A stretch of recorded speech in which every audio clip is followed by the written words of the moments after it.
On to the next, which I think is the most important component that finally decides the results of the cataract surgery, other than the machine and everything, is the biometer.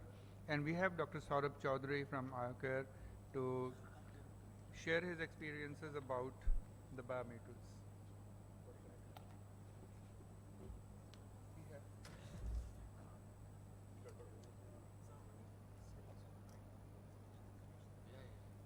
Yeah, Sataj.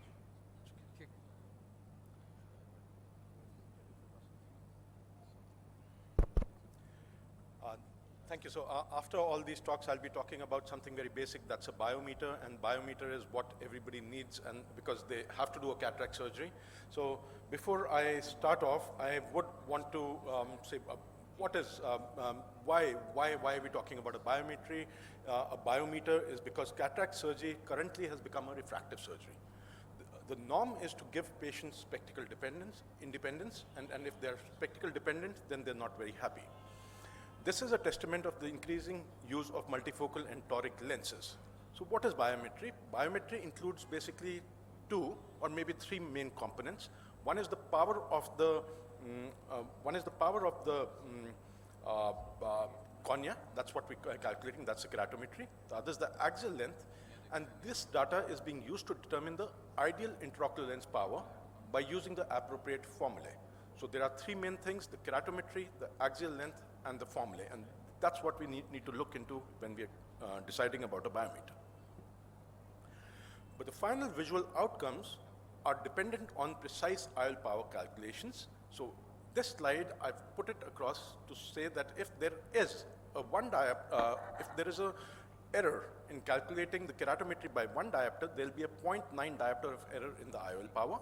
And similarly, if there's a 1 millimeter error in calculating the axial length, that's going to transform into a 2.5 diopter error in the IOL power. So that is 1 millimeter is a huge thing what we play around with, and you need to use the appropriate formulas. So first is the keratometry, and what keratometers should be. What are the available keratometers in the market? There are manual keratometers. Those are the Bausch & Lomb types. The Jabal Schwartz types, which we read quite a bit about them. I'm not very sure if it's available right now. Then there are the auto keratometers. Then the keratometers incorporated in the optical biometers. That's the IOL Masters and the Lenstars and a lot of other optical biometers which are available now. Then there are others topographically based keratometers, which will give you on the effect of a Placido-based or the elevation-based topography. So autokeratometer is based on the principle of focusing the reflected corneal image onto electronic photosensitive device, which instantly records the size and computes the radius of the curvature. It is slightly better than the manual K theoretically because it measures the central 3 millimeter zone. But which keratometer do we need to choose? There's a Bausch & Lomb type where various Indian manufacturers are there, and you can actually choose one. Varies from 35,000 to 50,000 Indian rupees. They're all reliable, very easy to calibrate, and good service backup. So a keratometer, a manual keratometer, a must in your practice, in spite of the fact if you have a auto keratometer as well. What are the advantages of an auto keratometer? It's easy to use. You don't have to calibrate it, but you just need a service out of it. Patient fixation is slightly better, and it is reproducible. And it's becoming the standard now to use an auto keratometer.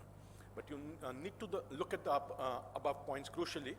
The cost here goes up to about 1 lakh of rupees, which are just the basic Chinese models which are available, to up to 3,50,000 rupees. And when you are thinking about doing a refractive cataract surgery, you should think about a good keratometer here as well. Now, there have been a few studies comparing head-to-head the manual versus the auto keratometer. So the message across is that auto keratometer is not a must, because this paper here, which was in the Bioscience Biotechnology Research Journal, it did say that there were insignificant differences between the two methods, and the only advantage of the auto keratometer was quicker evaluation, and values are not influenced by skill of the operating person. Now coming down to the next bit, and I have put it down again here, that 1 millimeter error leads to about 2.5 error in the post-operative refraction. The two types, optical and ultrasound. So the ultrasound keratometers we all know about is using a ultrasound, like the A-scans what we have. Basically two techniques to do it. One is the immersion and the contact technique, and I'll speak a little about that. And then there are the optical biometers. So that's the A-scan what we're talking about. So the A-scan or the regular technique what we used to do was the applanation, that's the contact tonometry. It is, you put the ultrasound probe directly onto the corneal surface after putting a topical anesthesia. Can be done in a sitting and supine position as well. It can be slit lamp mounted, but even in the most experienced hand, some compression of the cornea is unavoidable, which can lead to error of about 0.14 millimeter to 0.28 millimeter. So that's almost a 25% error, and that can lead to post-operative unsatisfied patients. Now, these are the principles of A-scan, and I'll skip these because of paucity of time. But immersion technique is what the technique is used with the A-scan. You're using a small scleral shell which is placed between the lids and filled with the saline. The probe is immersed into the fluid. It is more accurate because there is no corneal touch, hence corneal compression is avoided. You have to get the patient in a supine position, and it is cumbersome to use, and there is a little bit of patient discomfort once you're using the immersion technique. But that's, whoever is using a contact A-scan should now be assured that that's not the way to go forward, and the immersion technique should be used, and there's no question about using a contact tonometry. Coming down to the right A-scan, you need to look at the cost.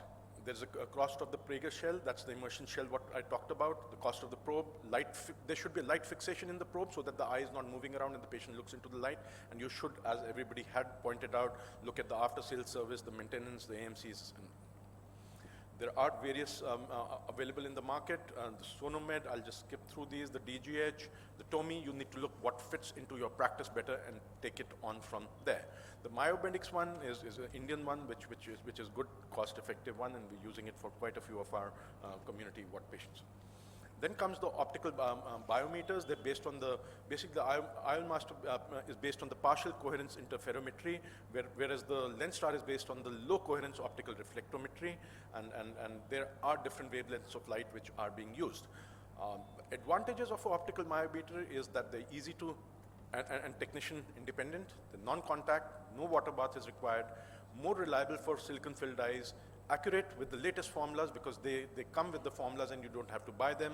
You keep on getting updates because they're computer based, so you can actually update the formulas as well. Have the latest refractive formulas including the Haigis-L, and it is ideal for piggyback lenses if you're doing that. So the LensStar measures, so I'll just skip through these, the optical biometers. Now, what are the negativities of an optical biometer over an A-scan is that they're expensive and they're not possible in advanced cataracts, but with the newer OCT Swift Source IOLMaster 700, what the slide I skipped up, you do now have a larger range of patients with harder cataracts where you get a good reading with the optical biometers as well. So once you're choosing, you need to see now, do you need to move on to the interferometry based or the optical Swift Source based, which are now coming into the market in a big way. Now you also have to match an appropriate formula with that. So that was the third thing which I would be talking about. So the axial length, if it is less than 20 millimeters, you should use a Holiday 2 or a Hoffer-Q formula. If it's 20 to 22, a Hoffer-Q formula is ideal. Otherwise, a SRK-T or a Holiday is the best, which works for average sized eyes. Anybody who has a longer eyeball, a Holiday 1 or should be thought about. So you can actually go onto the internet and there are various, lots and lots of different formulas which are available, and you have to see that you at least have a gambit of such formulas. And right now what we use is the Barrett Universal calculator, which I feel is best for all eyes. So you do need to choose cost versus the benefits. What sort of a cataract practice you have. If you have a monofocal practice at a starting level, immersion A-scan is a good enough option. I said that you do need to look at, whenever you're buying a A-scan, you do need to look at the formulas, what are there. Contact A-scan technique has no role in a modern practice. In a standalone busy cataract surgery practice, optical or immersion would do, but if it's an advanced cataract surgery practice, you do need an optical and you also need an immersion because there's some which might not come. Thank you. Thank you. Thank you so much, Dr. Saurabh, for an exhaustive review about